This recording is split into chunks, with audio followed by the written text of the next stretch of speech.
Hey physics students, it's Mr. Magaluk.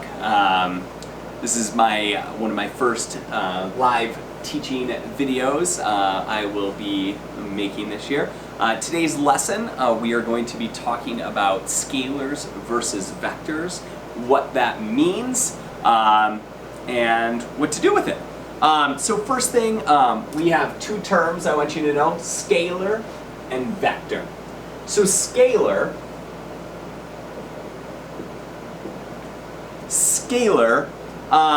is a quantity that has what we call magnitude only. So scalar has magnitude.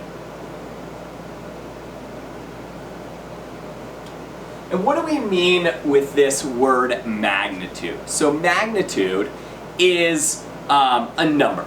It's how much. So magnitude is how big something is. If I say 5, that is not a good descriptor. 5 what? 5 years, 5 months, 5 days, 5 seconds. So magnitude refers to a quantity that has both a number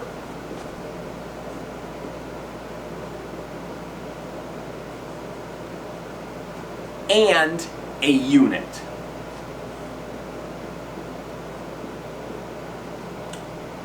So magnitude is something that has a number and a unit. So 10 meters, 5 feet, 37 gumballs, 57,000 hairs on my head.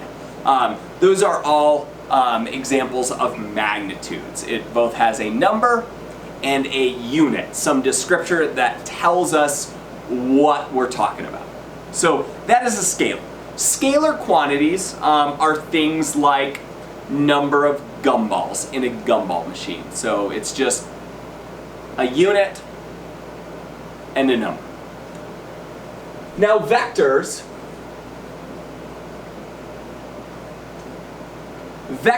are different. Vectors have both magnitude and direction.